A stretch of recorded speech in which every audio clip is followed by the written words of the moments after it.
तो आप रटने की कोशिश ना करें प्लीज़। आपने पढ़ाई नहीं करी है और आप अभी भी सोच रहे हैं कि इसको रट्टा मार के निकाल दें, भुगतोगे। आपने जिन्होंने अभी नोट्स बनाना शुरू नहीं किया होगा, लिख के ले लो मेरी तरफ से, आपका नोट्स कभी पूरे साल में कंप्लीट नहीं होगा, और अगर नहीं हुआ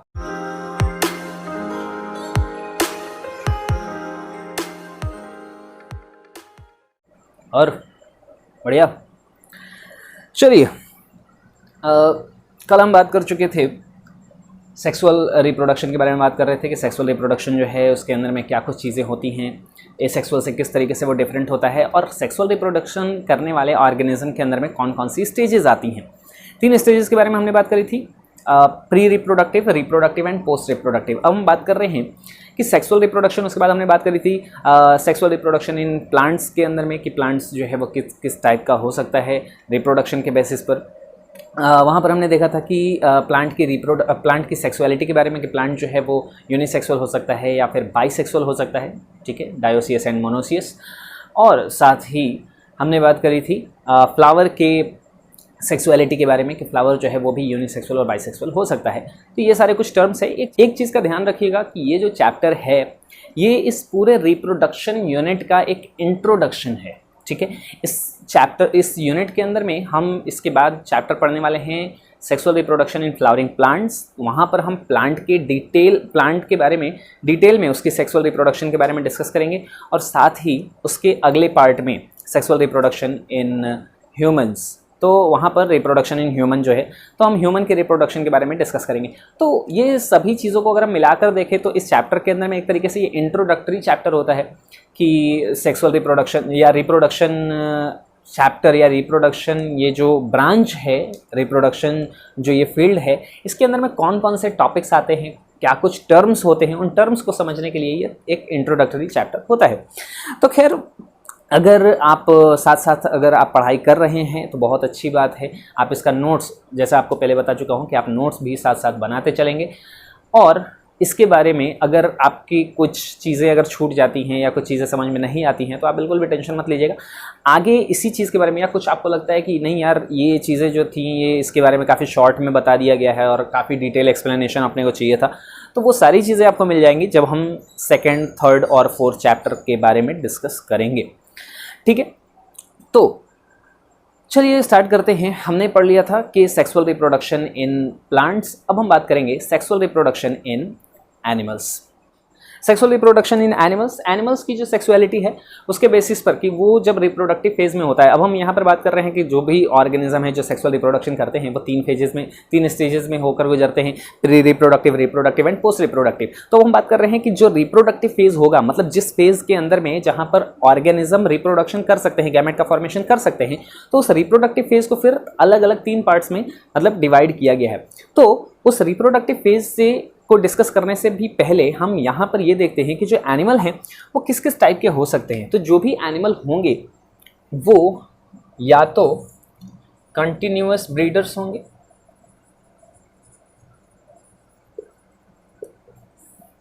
या फिर सीजनल ब्रीडर्स होंगे।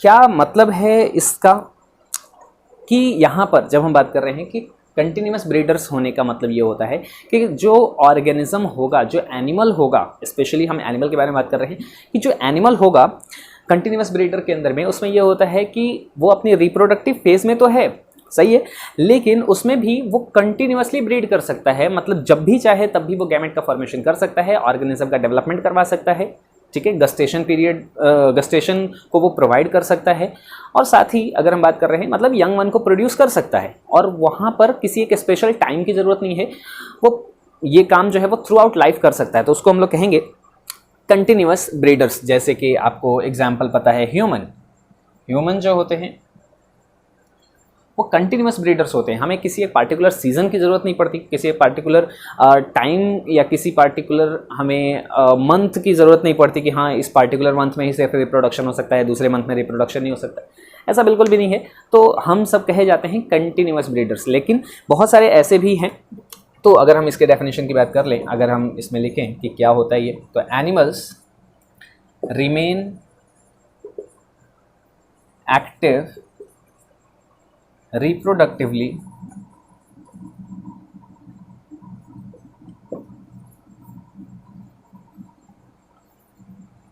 throughout the year, ठीक है, या throughout the whole reproductive phase, reproductive phase। और एग्जाम्पल हो जाएगा human. Animals remain active reproductively, या animals remain reproductively active throughout the year और throughout the reproductive phase is called continuous breeders. Example में आ जाता है humans. जबकि सीजनल ब्रीडर्स की अगर हम लोग बात करें तो ये किसी पार्टिकुलर सीजन में ही, किसी एक पार्टिकुलर टाइम पर ही सिर्फ रिप्रोडक्शन कर सकते हैं। ऐसा नहीं कह रहे कि वो रिप्रोडक्टिव फेज में नहीं है। जैसे डॉग जो होता है एक पार्टिकुलर मंथ में ही सिर्फ रिप्रोडक्शन करता है, उसी वक्त पे उसके बॉडी के अंदर में गैमेट फॉर्मेशन ज़्यादा होने शुरू हो जाते हैं, गैमेट फॉर्मेशन होना शुरू हो जाता है, ठीक है। और फिर पूरे साल में फिर वो गैमेट का फॉर्मेशन नहीं हो रहा होता। तो उस पार्टिकुलर मोमेंट पर ही, सिर्फ उस पार्टिकुलर टाइम पर, उस पार्टिकुलर सीजन में ही वो सिर्फ ब्रीड कर सकते हैं। तो ऐसे एनिमल जो कि किसी एक पार्टिकुलर सीजन में ही ब्रीड कर सकते हैं, उनको हम लोग सीजनल ब्रीडर्स कहते हैं। Animals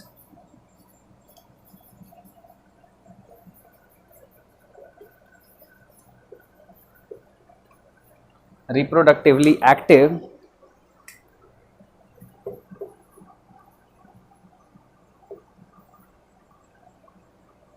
only during favorable seasons। Like इसमें एग्जाम्पल की अगर बात कर लें तो यहाँ पर आ जाता है डॉग, कैट एटसेट्रा। बहुत सारे ऐसे एनिमल हो जाएंगे, फ्रॉग, लिजर्ड, जो लोअर एनिमल्स होते हैं वो सब भी इसके अंदर में आ जाते हैं, ठीक है। फ्रॉग आपको पता है कि बारिश के दिनों में वो रिप्रोडक्शन करता है। लिजर्ड जो होती है वो गर्मी के दिनों में, जब काफ़ी ज़्यादा जब गर्मी पड़ रही होती है तो उस वक्त पे वो रिप्रोडक्शन करते हैं। बर्ड्स भी उसी टाइम पर रिप्रोडक्शन करते हैं, एटसेट्रा। तो dog, cat, frog, lizard, birds etcetera, ये सभी जो होते हैं वो सब सीजनल ब्रीडर्स होते हैं। जबकि ह्यूमन जैसे कुछ एनिमल जो होते हैं वो कंटिन्यूअस ब्रीडर्स होते हैं। Animals remain active reproductively through out the reproductive phase, ठीक है। तो इसको हम लोग क्या कहेंगे, मतलब ब्रीडर्स। एनिमल की हम सेक्सुअलिटी के बारे में बात कर रहे हैं कि एनिमल जो है वो किस तरीके से सेक्सुअली एक्टिव होंगे या फिर नहीं होंगे। अब बात करते हैं एस्ट्रस साइकिल और मेंस्ट्रुअल साइकिल के बारे में। एस्ट्रस साइकिल और मेंस्ट्रुअल साइकिल होता क्या है, तो यहाँ पर देखें, during the reproductive phase of mammals, ovaries, accessory organs and hormones exhibit cyclic changes, ठीक है। दिस इज कॉल्ड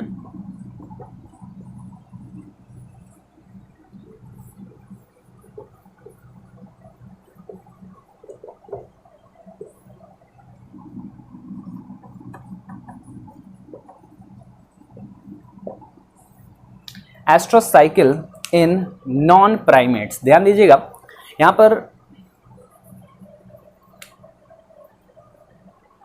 हम बात कर रहे हैं कि during the reproductive phase of mammals. यहाँ पर मैमल्स के अंदर की बात हो रही है कि मैमल्स के अंदर में होता ये है, मैमल्स में जितने मैमल्स हैं वो जब अपने रिप्रोडक्टिव फेज में होते हैं तो उस वक्त पे ओवरीज, एक्सेसरी ऑर्गन्स मतलब मेन जो दो तरीके के रिप्रोडक्टिव ऑर्गन होते हैं, एक होता है प्राइमरी सेक्स ऑर्गन और एक होता है secondary sex organ. Primary sex organ उस सेक्स ऑर्गन को कहते हैं, चूंकि सेक्सुअल रिप्रोडक्शन के लिए मेन जरूरी चीज़ कौन सी है, गैमेट। और गैमेट का फॉर्मेशन जिस ऑर्गन में होगा उसको प्राइमरी सेक्स ऑर्गन कहेंगे। और उस प्राइमरी सेक्स ऑर्गन को छोड़ के बाकी वो सारे ऑर्गन जो सेक्सुअल रिप्रोडक्शन करने में हेल्प करते हों उसको हम सेकेंडरी सेक्सुअल ऑर्गन या फिर एक्सेसरी सेक्सुअल ऑर्गन कहते हैं। तो यहाँ पर अगर हम बात करें कि रिप्रोडक्टिव फेज के दौरान मैमल्स के अंदर में ओवरीज यानी कि primary sex organ, accessory organs जैसे कि आपके fallopian tube, uterus, cervix, vagina, ये सारे जो ऑर्गन्स होते हैं, मतलब ये सभी गैमेट का फॉर्मेशन नहीं करते लेकिन सेक्सुअल रिप्रोडक्शन करने में हेल्प करते हैं और इस वजह से इनको एक्सेसरी ऑर्गन्स बोला जाता है।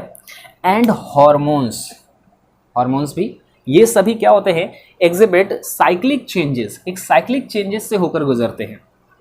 ठीक है, ये जो साइक्लिक चेंजेस होंगे, अब ये कब होगा, कितने दिनों का होगा, ह्यूमन के अंदर में जैसे मेंस्ट्रुअल साइकिल इसी को कहते हैं, ठीक है ना, और वो साइक्लिक चेंजेस 28 डेज का होता है। वैसे ही अलग अलग एनिमल्स के अंदर में अलग अलग टाइम ड्यूरेशन का हो सकता है और साथ ही इसी को हम लोग एस्ट्रस साइकिल कहते हैं। लेकिन एस्ट्रस साइकिल में और मेंस्ट्रुअल साइकिल में डिफरेंस है, क्या है पहले ध्यान से सुनिएगा। यहाँ पर लिखा हुआ ये है कि during the reproductive phase of mammals, ovaries, accessory organs and hormones, ये तीनों primary sex organ, secondary sexual organ and hormones exhibit cyclic changes, ये साइक्लिक चेंजेस के दौरान होकर गुजरते हैं। This is called oestrus cycle in non primates. जितने भी नॉन प्राइमेट्स हैं, मैमेलिया के मेंबर तो होंगे ही during the reproductive phase of mammals, यहाँ पर बात मैमल्स की ही हो रही है, लेकिन मैमल्स के अंदर में भी दो तरीके के एनिमल होते हैं, primates and non primates. Primates जिसके अंदर में हम सभी आते हैं, जितने भी मंकीज़ हैं, जितने भी चिंपैंजीज हैं, गोरिल्ला हैं, एप्स जितने भी होते हैं, उन सबों को प्राइमेट्स बोला जाता है और इनको छोड़कर जितने भी हैं वो सभी नॉन प्राइमेट्स कहे जाते हैं, जैसे डॉग, कैट, एलिफेंट, काऊ, गोट, लायन, आप समझ गए, ठीक है ना। तो यहाँ पर ये सभी जितने भी एनिमल हैं, मतलब मैमल्स हैं, ये सभी जितने भी एनिमल्स हैं, मतलब कि जो प्राइमेट्स का मेंबर नहीं है, ठीक है, तो उनके अंदर में इसको हम लोग क्या कहेंगे, एस्ट्रस साइकिल। ऐसा क्यों, इनको मेंस्ट्रुअल साइकिल क्यों नहीं कहेंगे, क्योंकि मेंसेस वर्ड से बना है मेंस्ट्रुअल साइकिल और मेंसेस का मतलब होता है ब्लड। अब मेंस्ट्रुअल साइकिल इस वजह से बोला जाता है क्योंकि यहाँ पर भी ह्यूमन की अगर हम बात करें तो ह्यूमन के अंदर में या फिर जितने भी प्राइमेट्स होते हैं उनके अंदर में इसको हम लोग मेंस्ट्रुअल साइकिल कहते हैं। और मेंस्ट्रुअल साइकिल में और एस्ट्रस साइकिल में यही एक मेन डिफरेंस है कि एस्ट्रस साइकिल के अंदर में ब्लीडिंग नहीं होती, जबकि मेंस्ट्रुअल साइकिल के अंदर में ब्लीडिंग होती है, इसी वजह से उसको मेंस्ट्रुअल साइकिल बोला जाता है। ठीक है, तो यहाँ पर डिफरेंस यही आ जाता है मेनली कि जो नॉन प्राइमेट्स हैं उनके अंदर में इसको एस्ट्रस साइकिल कह रहे हैं, जबकि it is called menstrual cycle in primates। और प्राइमेट्स में इसी को क्या बोला जाता है, menstrual cycle। Example human, monkey, app etcetera, ये सारे जो होते हैं वो सब इनके अंदर में जितने भी प्राइमेट्स होते हैं उनके अंदर में इसको मेंस्ट्रुअल साइकिल कहेंगे। और यहाँ पर और एक डिफरेंस क्या होगा, तो डिफरेंस होगा कि इसके अंदर में एक्सटर्नल ब्लीडिंग नहीं होती है। एस्ट्रस साइकिल में ध्यान रखिएगा, यहीं पर आप लिख लेंगे कि in estrus cycle external bleeding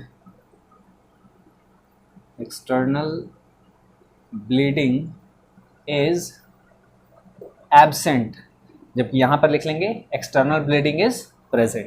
तो यहाँ पर बॉडी के बाहर हमें ब्लीडिंग देखने को मिलती है, जबकि एस्ट्रस साइकिल के अंदर में ब्लीडिंग नहीं होती है। तो ये जो होता है मेन डिफरेंस होता है एस्ट्रस साइकिल में और मेंस्ट्रुअल साइकिल के अंदर में। तो ये दो डिफरेंसेस हो जाते हैं, पहला कि ये नॉन प्राइमेट्स में होगा, ये प्राइमेट्स में होगा और इसके अंदर में ब्लीडिंग नहीं होती है, और मेंस्ट्रुअल साइकिल के अंदर में ब्लीडिंग होती है। ठीक है, इसे आप नोट डाउन कर लेंगे। चलिए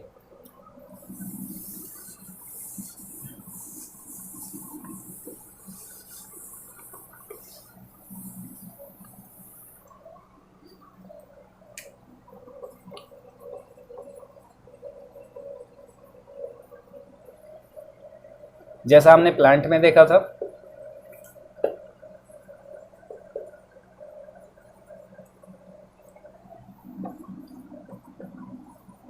बहुत ही सिंपल सी बात है, कि सेक्सुअलिटी के बेसिस पर प्लांट जो थे वो दो तरीके के थे, यूनिसेक्सुअल और बाइसेक्सुअल, डायोसियस एंड मोनोसियस।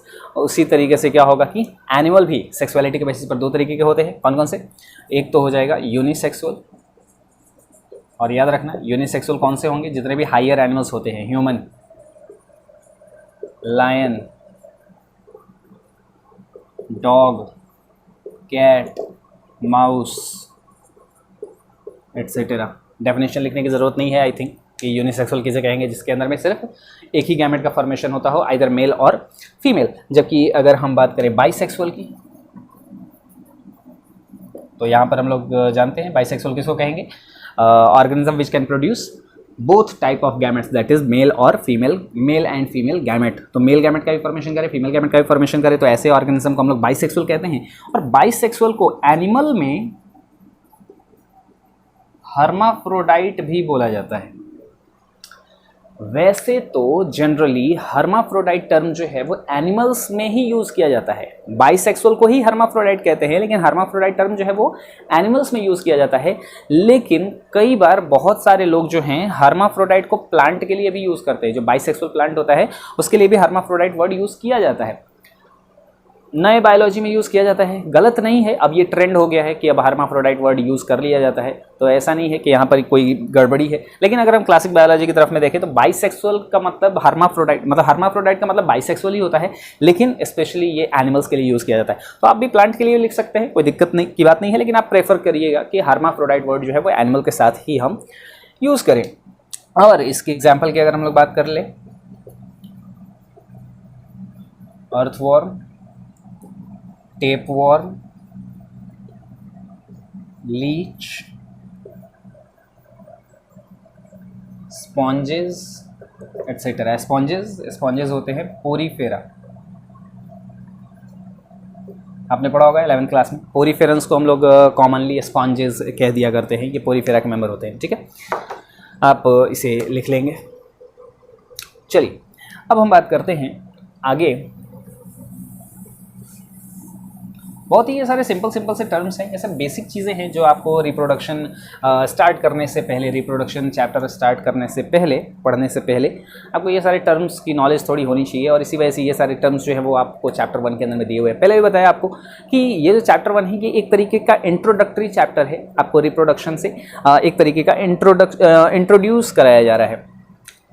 अब चूंकि यहाँ पर बात हो गई बाइसेक्सुअल एनिमल की, यहाँ पर बाइसेक्सुअल से ही एक और चीज़ यहाँ पर ध्यान में आती है, वो ये दो और टर्म निकल कर सामने आते हैं। जैसे हर्माफ्रोडाइट हम लोग यूज़ कर रहे हैं वर्ड,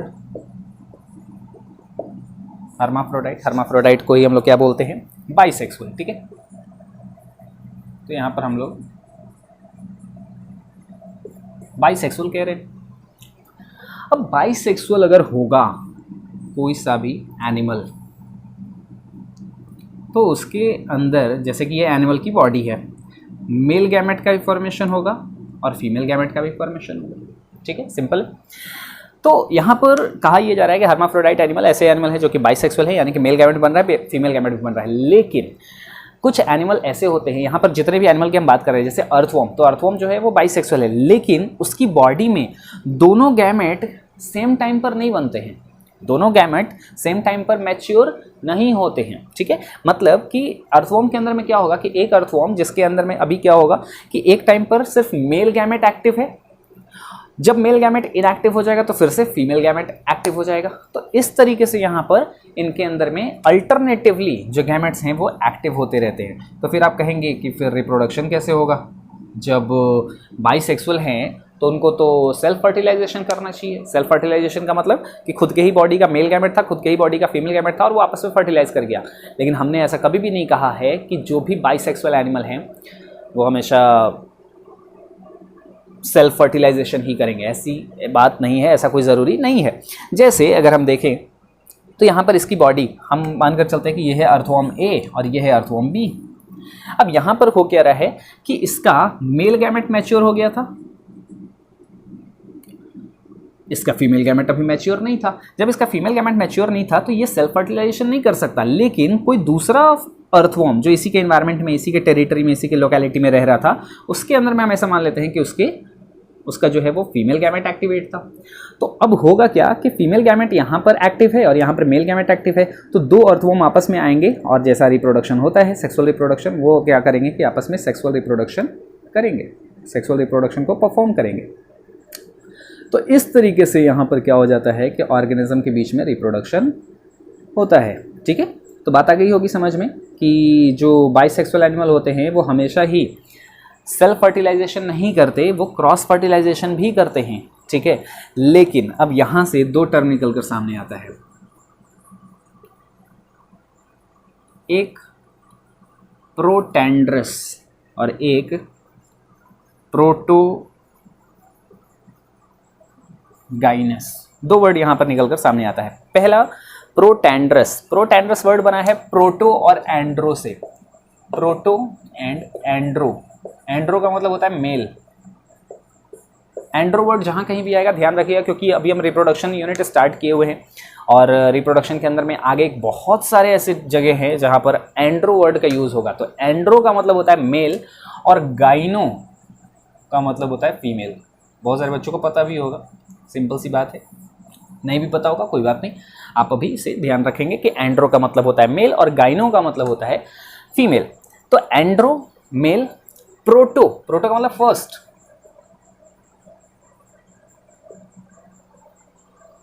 प्रोटोजोआ, प्रोटो का मतलब फर्स्ट, जोआ, जोआ वर्ड बना जून से, जून का मतलब एनिमल, तो फर्स्ट एनिमल प्रोटोजोआ। ठीक है ना, तो इस वजह से ऐसे वर्ड आता है। तो प्रोटो एंड्रो फर्स्ट मेल, मतलब यहां पर दो वर्ड है, प्रोटैंड्रस, प्रोटो एंड्रस, OUS लगता है फॉर बियरिंग। ठीक है, तो प्रोटैंड्रस कंडीशन यानी कि फर्स्ट मेल, यानी कि मेल गैमेट पहले मैच्योर होगा देन फीमेल गैमेट। ठीक है, male matures earlier than female. तो अगर मेल गैमेट फीमेल गैमेट से पहले मैच्योर हो गया, जैसे कि अर्थवॉर्म ए था, इसकी लाइफ साइकिल में क्या हुआ कि पहले मेल गैमेट मैच्योर हुआ, बाद में फीमेल गैमेट मैच्योर हुआ, तो इस कंडीशन को हम लोग कहेंगे प्रोटैंड्रस कंडीशन। और यहाँ पर प्रोटो गाइनो OUS बियरिंग, तो प्रोटो फर्स्ट, गाइनो फीमेल, यानी कि यहाँ पर फीमेल गैमेट पहले मैच्योर हुआ है, तो यहाँ हम लोग बोल देंगे female gamete matures earlier than male. तो अगर फीमेल पहले मैच्योर हो गई तो हम लोग कहेंगे प्रोटोगाइनस, और अगर मेल पहले मैच्योर हो गया तो कहेंगे प्रोटैंड्रस कंडीशन। ये दो टर्म निकल कर सामने आते हैं। ठीक है, आप इसको नोट करना चाहें तो आप नोट कर सकते हैं। चलिए अब आगे बात करते हैं इवेंट्स की, कि जो भी ऑर्गेनिज्म, जो भी एनिमल जो सेक्सुअल रिप्रोडक्शन कर रहा है उसके लाइफ में कौन कौन से, या सेक्सुअल रिप्रोडक्शन के दौरान कौन कौन से इवेंट्स होते हैं। तो सेक्सुअल रिप्रोडक्शन करना, सेक्सुअल रिप्रोडक्शन के अंदर में मेन चीज़ क्या होती है, फर्टिलाइजेशन, है ना, कि मेल गैमेट और फीमेल गैमेट का फ्यूजन होना, फर्टिलाइजेशन वो सबसे मेन इवेंट है सेक्सुअल रिप्रोडक्शन में, कि फर्टिलाइजेशन मेन इवेंट है।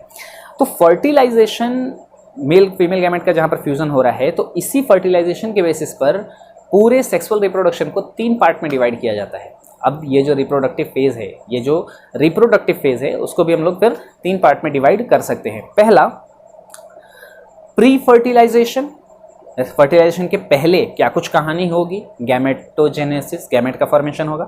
फिर आता है फर्टिलाइजेशन और फिर होगा पोस्ट फर्टिलाइजेशन, और पोस्ट फर्टिलाइजेशन या फर्टिलाइजेशन के बाद क्या होगा, तो फर्टिलाइजेशन के बाद होगा जाइगोट का फॉर्मेशन और एम्ब्रियो का फॉर्मेशन। तो यहाँ पर 2 इवेंट आते हैं पोस्ट फर्टिलाइजेशन में, बीच में आता है फर्टिलाइजेशन, और प्री फर्टिलाइजेशन में आता है एक इवेंट गैमेटोजेनेसिस। ठीक है, हेडिंग देंगे events in sexual reproduction, events in sexual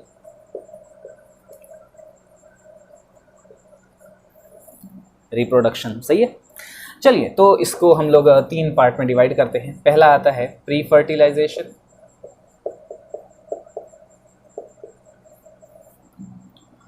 pre fertilisation में आता है क्या, गैमेटोजेनेसिस। दूसरा आता है फर्टिलाइजेशन, और तीसरा आता है फर्टिलाइजेशन के अंदर में एक इवेंट होता है मेल और फीमेल गैमेट का फ्यूजन, फर्टिलाइजेशन, उसी को एक इवेंट को ही हम लोग फेज भी कह सकते हैं। और तीसरा फेज आता है पोस्ट फर्टिलाइजेशन, यानी कि फर्टिलाइजेशन के बाद क्या कुछ चीज़ें होंगी, और यहाँ पर दो चीज़ें होती हैं, जाइगोट फॉर्मेशन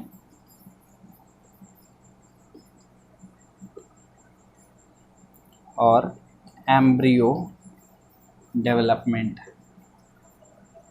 या एम्ब्रियो फॉर्मेशन। तो यहाँ पर ये इवेंट आ जाते हैं। अभी हम इस टॉपिक का ओवरव्यू देख रहे हैं कि सेक्सुअल रिप्रोडक्शन के दौरान कौन कौन से इवेंट्स होंगे, ठीक है। तो आगे हम लोग क्या क्या पढ़ेंगे, प्री फर्टिलाइजेशन पढ़ेंगे, गैमेटोजेनेसिस पढ़ेंगे, फर्टिलाइजेशन पढ़ेंगे, पोस्ट फर्टिलाइजेशन पढ़ेंगे, और उसके अंदर में हम लोग दो टॉपिक पढ़ेंगे, zygote formation and embryo development, ठीक है।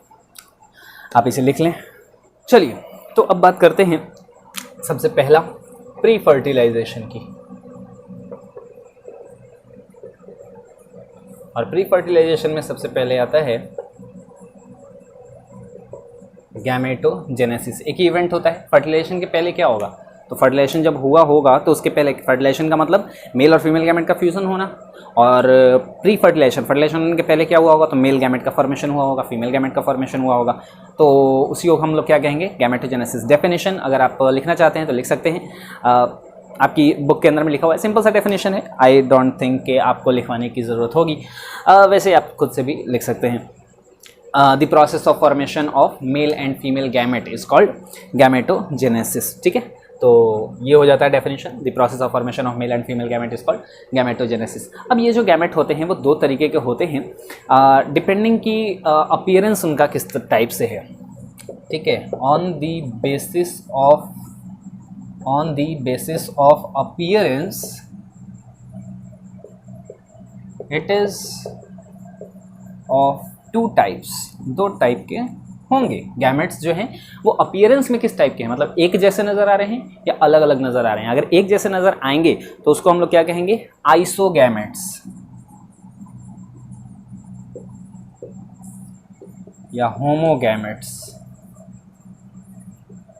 ठीक है। तो अगर दोनों गैमेट अगर बिल्कुल एक जैसे नज़र आ रहे हों, ठीक है, कौन दोनों गैमेट, मेल और फीमेल गैमेट अगर बिल्कुल एक जैसे नज़र आ रहे हों तो उसको हम लोग कहेंगे आइसोगैमेट्स या फिर होमोगैमेट्स। और ऐसे कौन से ऑर्गेनिज्म में देखने को मिलता है, तो क्लैडोफोरा एक तरीके का एल्गी है, ठीक है। तो इसके अंदर में जो गैमेट होते हैं वो बिल्कुल एक जैसे होते हैं। आपको डायग्राम भी देखने को मिल जाएगा एनसीईआरटी के अंदर में, तो आप एनसीईआरटी में वो डायग्राम देख लेंगे। बिल्कुल ही दोनों मेल और फीमेल गैमेट एक जैसे होंगे। आपको देख के नज़र मतलब समझ में नहीं आएगा कि उसमें से मेल गैमेट कौन सा है और फीमेल गैमेट कौन सा है। तो ये एग्जाम्पल हो जाता है क्लैडोफोरा, एक तरीके का ग्रीन एल्गी, मतलब एक तरीके का, हाँ, ग्रीन एल्गी होता है क्लैडोफोरा, ठीक है। तो ये आप लिख चुके होंगे। अब हम बात करते हैं सेकंड आता है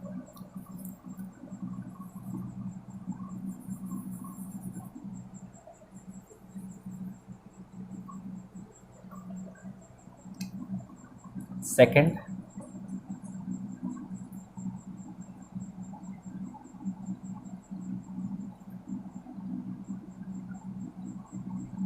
एन आइसोगैमेट्स, वो था आइसोगैमेट्स, और ये है एन आइसोगैमेट्स, या फिर उसको होमोगैमेट्स कहते थे, और इसको हम लोग कहेंगे हेटेरोगैमेट्स, ठीक है। जहाँ पर मेल और फीमेल गैमेट जो होंगे वो बिल्कुल अलग अलग नज़र आएंगे। मेल गैमेट आपको अलग तरीके का नज़र आएगा और फीमेल गैमेट जो होगा वो अलग तरीके का नज़र आएगा। कहाँ कहाँ पर हमको देखने को मिलता है, तो फ्यूकस में, ह्यूमंस में बहुत सारे ऐसे एग्जांपल हो जाएंगे। फ्यूकस, ह्यूमन, आपके एनसीईआरटी के अंदर में ये दो एग्जांपल लिखा हुआ है। बहुत सारे एग्जांपल है, सिर्फ फ्यूकस ह्यूमन की हम यहाँ पर बात नहीं कर रहे। फ्यूकस भी मतलब एक तरीके का एल्गी है, तो इसके अंदर में ये एग्जाम्पल दे दिया गया है। हालाँकि बहुत सारे एग्जाम्पल जो हैं वो इसके अंदर में आते हैं। अब चूँकि ये जो दोनों गैमेट हैं, एन आइसोगैमेट्स की बात हो रही है यहाँ पर, तो स्पेशली जब एन आइसोगैमेट्स या फिर हेटेरोगैमेट्स की बात हो रही है, तो यहाँ पर हम कह रहे हैं कि जो गैमेट होगा वो अलग अलग टाइप का होगा। अलग अलग यानी कि मेल अलग तरीके का नज़र आएगा, फीमेल अलग तरीके का नज़र आएगा, ठीक है। तो मेल गैमेट कैसा होगा, मेल गैमेट की बात कर लेते हैं पहले अपन, ठीक है। मेल गैमेट पहली बात होते हैं स्मॉल, ठीक है, मोटाइल, हैव फ्लैजेला। याद रखिएगा, नेचर में कभी भी, ये जनरल बात हो रही है यहाँ पर, हम किसी ऑर्गेनिज्म के बारे में बात नहीं कर रहे हैं कि कौन से ऑर्गेनिज्म में मेल गैमेट छोटा होता है या बड़ा होता है, नहीं, यहाँ पर हम बात कर रहे हैं जनरली कि नेचर में आप जब भी कभी देखेंगे तो जनरली आपको ऐसा देखने को मिलेगा कि मेल गैमेट जो होते हैं वो छोटे ही होते हैं, फीमेल गैमेट के कंपैरिजन में मेल गैमेट छोटा होगा। ये मूवेबल होता है, फीमेल गैमेट नॉन मोटाइल होता है, वो मूव नहीं कर सकते। मेल गैमेट के पास फ्लैजेला होगा जिसकी वजह से वो मूव कर सकते हैं, फीमेल गैमेट के पास ऐसा कोई भी फ्लैजेला नहीं होता है, ठीक है। इसको एंथेरोजोइड भी कहते हैं, एंथेरोजोइड प्लांट के लिए यूज़ करेंगे। जैसा आपको बताया कि ये जो गैमेट की बात हो रही है ये हम मतलब जनरल हम बात कर रहे हैं, तो एंथेरोजोइड हालांकि प्लांट के अंदर में बोलते हैं, और एनिमल के अंदर में इसी को मेल गैमेट को क्या बोला जाता है, स्पर्म, ठीक है। तो स्पर्म एक तरीके का सेल होता है, ठीक है। मेल गैमेट होता है, छोटा होता है, फ्लैजेला होता है, और उसी की वजह से ये क्या होते हैं कि मोटाइल होते हैं, ठीक है।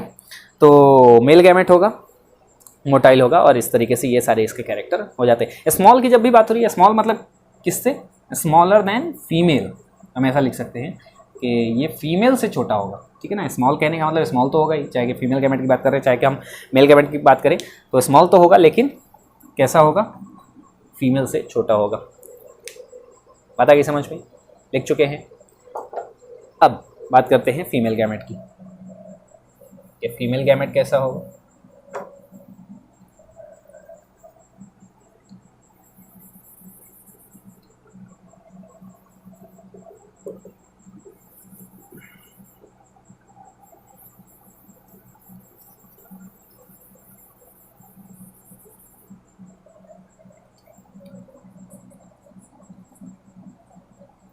Female gamete larger than male, male से बड़ा होगा। पहली बात हमने बात करी कि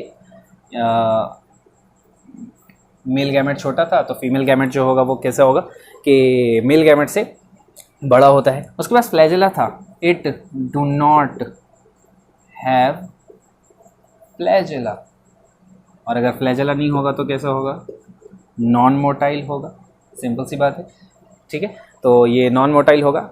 इसके अलावा यहाँ पर अगर हम बात करें तो कुछ एक्सेप्शंस भी हैं, फीमेल गैमेट जो होते हैं वो कहीं कहीं पर हमको मोटाइल भी देखने को मिलते हैं, जैसे कुछ एल्गी और कुछ फंगस में। एक्सेप्ट, आप इन सिंबल्स को भी अगर अपने नोट्स में यूज़ करेंगे तो शॉर्ट नोट्स में आपके काफ़ी ज़्यादा काम आने वाला है। तो जैसे जैसे मैं अगर बताता चलूँ तो आप वैसे ध्यान में रखिएगा। इसका मतलब होता है एक्सेप्ट, ठीक है, एक्स उसके ऊपर में बार, तो इसको हम लोग कहते हैं except. Non motile, except for some algae and fungus. कुछ एल्गी में और कुछ फंगस में फीमेल गैमेट्स जो हैं वो मोटाइल होती हैं, ठीक है। यूजुअली क्या होंगे कि जो फीमेल गैमेट्स होती हैं वो नॉन मोटाइल होती हैं, लेकिन हम बात कर रहे हैं कि कुछ एल्गी और कुछ फंगस के अंदर में ये मोटाइल भी हो सकती हैं। और साथ ही उसको हम लोग जैसे कि एंथेरोजोइड और स्पर्म कहते थे, यहाँ पर हम लोग इसको ऊजोइड या फिर ओवा या ओवम कहेंगे। ओवम सिंगल है, ओवा प्लूरल है, ठीक है। तो यहाँ पर ये चीज़ें यहाँ हो जाती हैं, और इससे भी आप लिख लेंगे, ठीक है। ओजोइड, ओवा या ओवम, एग भी बोला जाता है कई मामलों में, कई जगह पे हम एग टर्म का भी यूज़ करते हैं कि एग जो है वो भी क्या है, फीमेल गैमेट है। तो फीमेल गैमेट को हम लोग बहुत सारे नामों से जानते हैं, ओजोइड, ओवम, एग, ठीक है। और फीमेल मेल से बड़ा होगा, फ्लैजेला नहीं होगा, नॉन मोटाइल होता है, सिंपल सी चीज़ हो गया ये। चलिए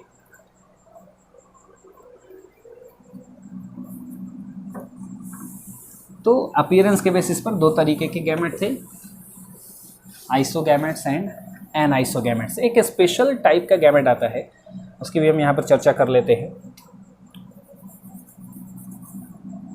oogamete,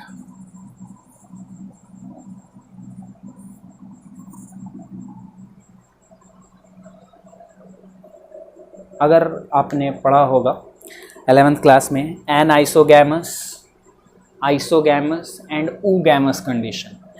आइसोगैमस कंडीशन जहाँ पर दोनों ही गैमेट एक जैसे नजर आते हैं।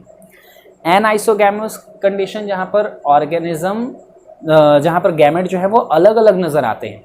ठीक है, जैसा अभी हमने बात करी कि एनाइसोगैमेट के अंदर में कि दोनों जो गैमेट हैं मेल और फीमेल वो अलग अलग नजर आएंगे, और उसके अंदर में भी हमने कैरेक्टर्स देखे कि मेल गैमेट जनरली ऐसा होता है कि वो छोटा होता है, उसके पास फ्लैजेला होता है और मोटाइल होता है। फीमेल गैमेट जनरली बड़े होते हैं साइज में मेल गैमेट से, और उनके पास फ्लैजेला नहीं होता है और नॉन मोटाइल होते हैं। लेकिन ये हमेशा ज़रूरी नहीं है, वो एक जनरल सी बात थी, मतलब वहाँ पर बहुत सारे एक्सेप्शंस भी हो सकते हैं और होते हैं। लेकिन ऊगैमस, उसी कंडीशन के लिए यहाँ पर हम लोग ऊगैमस टर्म का यूज़ करते हैं, ऊगैमेट या फिर ऊगैमस। ऊगैमस कंडीशन उस कंडीशन को कहते हैं जहाँ पर स्पेसिफिकली मेल गैमेट जो है और जो फीमेल गैमेट है उसके अंदर में ये डिफरेंस होगा कि मेल छोटा होगा, फीमेल बड़ी होगी, इसमें फ्लैजेला होगा, इसमें नहीं होगा, ये मोटाइल होंगे और ये नॉन मोटाइल होंगे। अगर स्पेसिफिकली अगर हम बात करें कि मेल छोटा है, फ्लैजेला प्रेजेंट है और मोटाइल है, और फीमेल गैमेट जो है वो बड़ी है, फीमेल गैमेट जो है वो बड़ा है और फ्लैजेला उसमें नहीं है और नॉन मोटाइल है, तो इस स्पेसिफिकली इसको हम लोग ऊगैमस कंडीशन भी कह सकते हैं। हालांकि ये भी एनाइसोगैमस ही हुआ। एनाइसोगैमस कहने का मतलब क्या कि हम लोग जनरली कह रहे हैं कि ऐसा मतलब मेल और फीमेल गैमेट में किसी भी तरीके का डिफरेंस होना चाहिए, तो डिफरेंस तो यहाँ पर भी है, तो ये भी एनाइसोगैमस ही है। लेकिन स्पेशली उसमें भी हम बात कर रहे हैं कि मेल गैमेट छोटा हो, फ्लैजेला प्रेजेंट हो और मोटाइल हो, और फीमेल में जस्ट इसका उल्टा हो, तो ही हम इसको क्या कहेंगे, ऊगैमस। ठीक है, अब एनाइसोगैमस जैसे अगर आपको समझें इस बात को, तो जैसे एनाइसोगैमस के अंदर में हम लोग क्या कह रहे हैं कि एनाइसोगैमस कहने का मतलब ये है कि मेल और फीमेल गैमेट अलग अलग नजर आएंगे। अब अलग अलग में हमने कहा कि जनरली ऐसे ही नजर आते हैं, लेकिन इसके अलावा भी नजर आ सकते हैं, मतलब फीमेल गैमेट छोटी भी हो सकती है मेल गैमेट से, तो उसको भी एनाइसोगैमस ही कहेंगे, क्योंकि दिखने में तो वो अलग अलग ही है। लेकिन स्पेसिफिकली अगर मेल गैमेट छोटा है, फ्लैजेला प्रेजेंट है, मोटाइल है, और अगर फीमेल गैमेट जो है वो बड़ी है, फ्लैजेला एब्सेंट है और नॉन मोटाइल है, तो इस स्पेसिफिक इस कंडीशन को हम लोग ऊगैमस कंडीशन कहेंगे। आई होप बात समझ में आ गई होगी, तो आप इसे भी लिख लेंगे। चलिए आगे।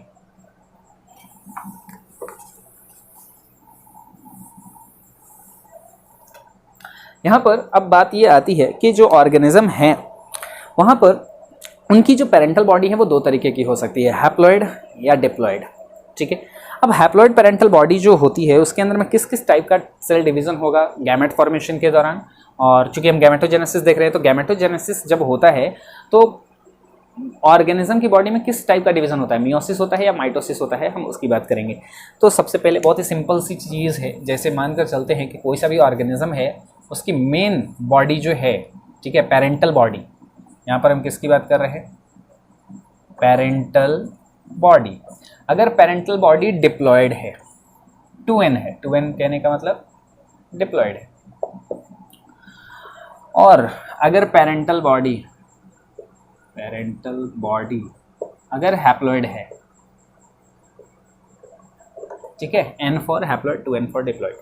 तो अगर पेरेंटल बॉडी डिप्लॉयड है तो इसमें गैमेट, अच्छा गैमेट कैसे होते हैं हैप्लॉइड के डिप्लॉयड?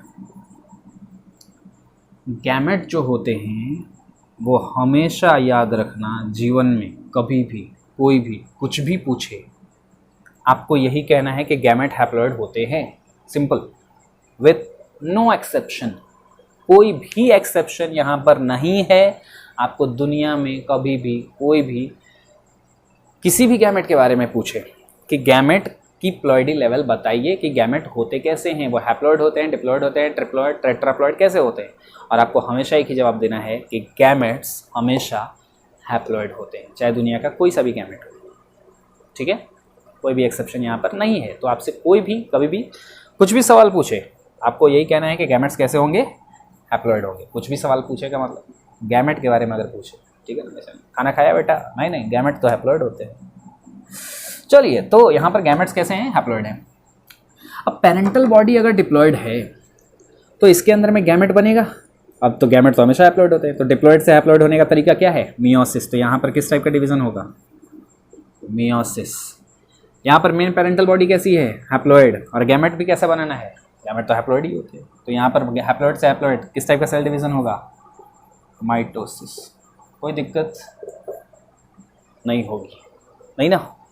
तो चूँकि एक चीज़ अगर आप ध्यान में रख लेंगे तो ये अपने आप याद रह जाएगा कि गैमेट हमेशा हैप्लॉइड होते हैं, और अगर गैमेट हमेशा हैप्लॉइड होते हैं तो अगर मेन पेरेंट बॉडी अगर डिप्लॉइड है और गैमेट अगर हैप्लॉइड बनाना है तो इसका मतलब क्रोमोसोम का नंबर हाफ करना है, और अगर हाफ करना है तो यहाँ पर मियोसिस होगा। मेन पेरेंटल बॉडी अगर हैप्लॉइड है और गैमेट बनाना है जो कि हैप्लॉइड ही होता है, तो हमको किस टाइप का सेल डिवीजन करना पड़ेगा? माइटोसिस। जैसे हम ह्यूमन की बात कर लेते हैं, हम सब हमारी बॉडी के अंदर में हमारी बॉडी जो है वो उसकी प्लॉइडी लेवल क्या है? हम हैप्लॉइड हैं या डिप्लॉइड है? डिप्लॉइड है। हमारी मेन पेरेंटल बॉडी जो है वो कैसी है? डिप्लॉइड है। तो हम जब गैमेट बनाते हैं तो हैप्लॉइड, गैमेट तो हैप्लॉइड ही होगा। Gamete, male gamete, female gamete, sperm cell and egg cell, तो वो हैप्लॉइड होगा। तो हमारे गैमेटोजेनेसिस के दौरान किस टाइप का सेल डिवीजन हो रहा होगा? मियोसिस। ठीक है, बात आ गई होगी समझ में, कोई दिक्कत नहीं होगी। चलिए, अगर हम प्लांट के अंदर में बात कर लें कि प्लांट के अंदर में किस टाइप का डिवीज़न होता है, कौन कौन से अंदर में आते हैं, तो जैसे पेरेंटल बॉडी डिप्लॉइड है तो इसके अंदर में प्लांट आते हैं टेरिडोफाइटा एग्जाम्पल। हालांकि हम एनिमल के बारे में पढ़ रहे हैं, लेकिन टेरिडोफाइटा, जिम्नोस्पर्म एंड एंजियोस्पर्म, ये जो तीनों हैं इनकी पेरेंटल बॉडी डिप्लॉइड होती है। और हैप्लॉइड पेरेंटल बॉडी वाले होते हैं बैक्टीरिया, बहुत सारे ऐसे बैक्टीरिया हैं, फंगस, ठीक है, और एल्गी, एल्गी बोले तो थैलोफाइटा, ठीक है, और bryophyta. Thallophyta, bryophyta, bacteria and fungus, ये सभी हैप्लॉइड होती हैं इनकी पेरेंटल बॉडी। तो इसका मतलब इसके अंदर में हमेशा ही क्या होता है? माइटोसिस होता है गैमेट बनाने के लिए, अगर गैमेट बनता है तो। और अगर टेरिडोफाइटा, जिम्नोस्पर्म और एंजियोस्पर्म की बात कर लें तो इनकी मेन पेरेंटल बॉडी डिप्लॉइड होती है, तो इसकी वजह से इनके अंदर में जब गैमेट का फॉर्मेशन होता है तो वो मियोसिस के द्वारा होता है। कोई भी दिक्कत नहीं है ना? चलिए भाई साहब आगे बढ़ते हैं।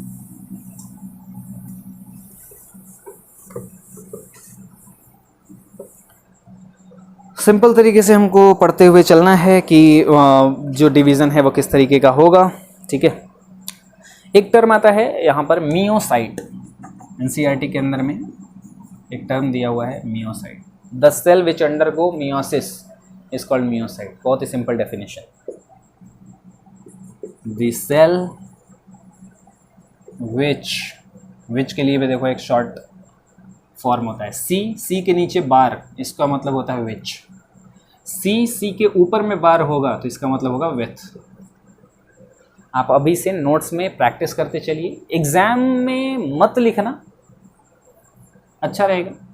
एग्जामिनर अगर नहीं पकड़ा या नहीं पकड़ में आया तो पता नहीं समझेगा कि कोई चित्रकारी करके आए हो, लेकिन शॉर्ट नोट्स बनाते वक्त काफ़ी अच्छा होता है और आपकी हैबिट में रहेगा तो वो उतना ही अच्छा है, क्योंकि आगे आपको जाके ये सारी चीज़ें जो हैं वो कॉलेजेस में काम आने वाली हैं। चलिए, तो meiocyte, the cell which undergo meiosis is called meiocyte. ये वो सेल होता है जिसके अंदर मियोसिस होता है। मतलब कि जैसे मेन पेरेंटल बॉडी कैसी है? डिप्लॉइड है। तो इसके अंदर में जब गैमेट बनाना होगा तो वो जब गैमेट बनेगा तो वो गैमेट कैसा हो जाएगा? हैप्लॉइड। तो मतलब इसमें जब गैमेट बनाना होगा तो किस टाइप का सेल डिवीजन होगा? मियोसिस होगा। तो क्या उसकी बॉडी में हर एक सेल में मियोसिस होना शुरू हो जाएगा? नहीं। हमने बात करी थी कि जैसे हम हमारी बॉडी की बात कर लें तो हमारी बॉडी के अंदर में दो तरीके के सेल हैं। एक है, पिछली वीडियो में बात करी थी हमने कि अगर हम हमारी बॉडी की बात करें तो हमारी बॉडी के अंदर में दो तरीके के सेल हैं, एक है सोमैटिक सेल और एक है gametic cell. Somatic cell, soma का मतलब बॉडी, तो बॉडी के बाकी सेल के अंदर में माइटोसिस हो रहा होता है, ठीक है। वो माइटोसिस से सेल डिवीजन करते हैं, एक सेल से दो सेल बनता है, क्रोमोसोम का नंबर सेम रह जाता है। जबकि गैमेटिक सेल वो सेल होते हैं जिसके अंदर में मियोसिस होता है और वो मियोसिस करके गैमेट का फॉर्मेशन करते हैं। तो जिस सेल में मियोसिस हो रहा है उस सेल को ही क्या बोलते हैं? मियोसाइट। ये एक ऐसा सेल है जिसके अंदर में मियोसिस होगा। तो the cell which undergo meiosis for gametogenesis, आप ऐसा भी पूरा लिख सकते हैं, for gametogenesis is called what? Meiocytes, ठीक है। अब एनसीईआरटी अगर आप देखें, एनसीईआरटी पेज नंबर 13 यहाँ पर एक बात लिखी हुई है, आपको क्रोमोसोम का नंबर दे रखा है। अगर आप ध्यान दें तो क्रोमोसोम का नंबर आपके दे रखा है ऑर्गेनिज्म के हैप्लॉइड का, और कुछ के अंदर में डिप्लॉइड सेल का नंबर दे रखा है, पेज नंबर 13। और वहाँ पर आपको ये बताना है कि मतलब उसकी प्लॉइडी लेवल दे रखी है और आपको दूसरा ढूंढना है। ठीक है, तो काफ़ी इंपॉर्टेंट है। यहाँ पे एक चीज़ का आप ध्यान रखेंगे, वो ये,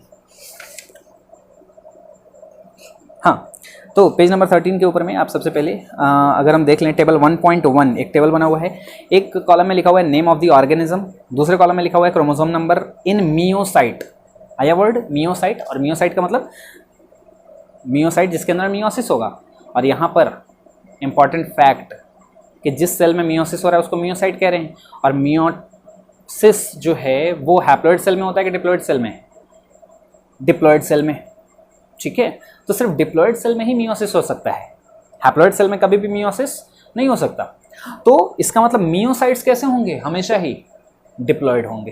तो दूसरे कॉलम में दिया हुआ है क्रोमोसोम नंबर इन मियोसाइट और ब्रैकेट में लिखा है 2n यानी कि डिप्लॉइड, और फिर तीसरे कॉलम में लिखा हुआ है क्रोमोसोम नंबर इन गैमेट, कि गैमेट में क्रोमोसोम नंबर कितना होगा, और गैमेट के ब्रैकेट में लिखा हुआ है n हैप्लॉइड। गैमेट्स हमेशा कैसे होते हैं?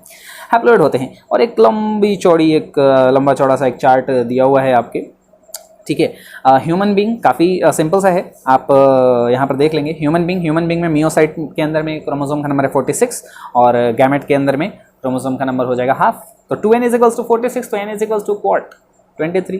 तो काफ़ी सिंपल सा चार्ट है, आप इसको याद कर लेंगे। अब इसमें यहाँ पर आप इसको फिलअप कर ही लेंगे डेफिनेटली, लेकिन आपको इसमें से कुछ ऑर्गेनिज्म के क्रोमोसोम नंबर याद भी रखने हैं। कौन कौन से? तो यहाँ पर देखिए, फ्रूट फ्लाई जैसे कि आपको याद रखना है, आप इंपॉर्टेंट मार्क करते चले जाएंगे। सिर्फ 5 एग्जाम्पल मैं बताने वाला हूँ यहाँ पर कि जो आपको याद रखने ही रखने हैं, बिल्कुल नेसेसरी है। ठीक है, तो पेज नंबर 13 टेबल 1.1 सबसे पहला human being. I don't think कि किसी को याद नहीं होगा ह्यूमन बींग के अंदर में क्रोमोसोम का नंबर, सभी को याद होगा 46 होता है, और हाफ जब गैमेट के अंदर में 23 होते हैं।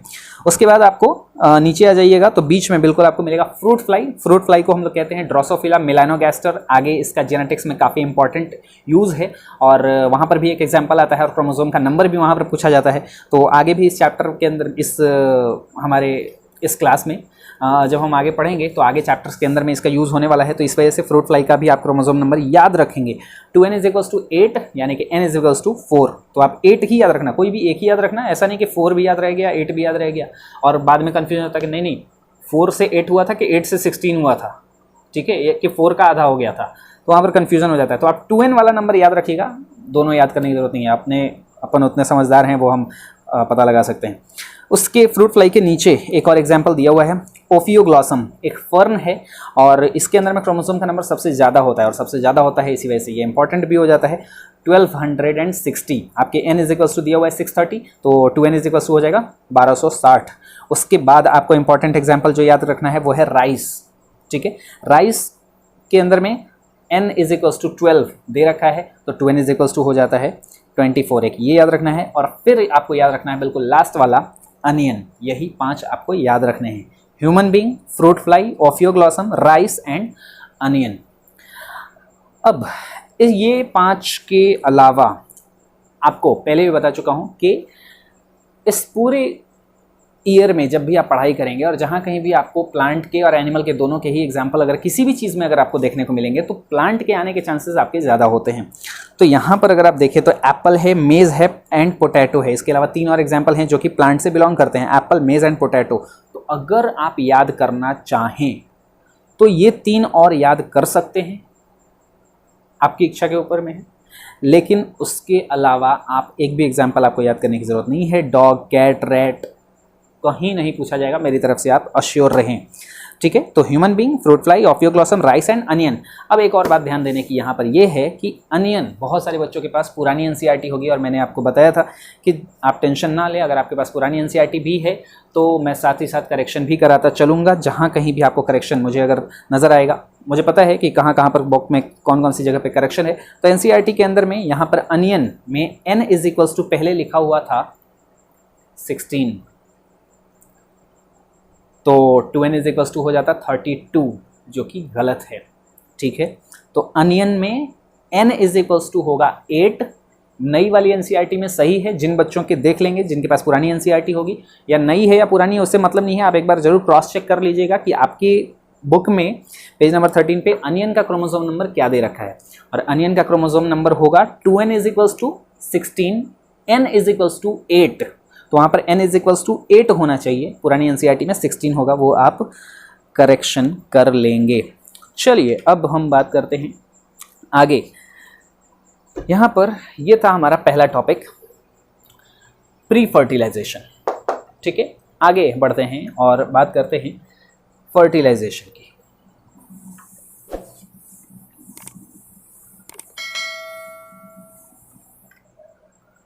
दूसरा आता है फर्टिलाइजेशन। फर्टिलाइजेशन की भी डेफिनेशन बताने की जरूरत नहीं है, बहुत सारे बच्चों को याद होगी। The process of fusion of male and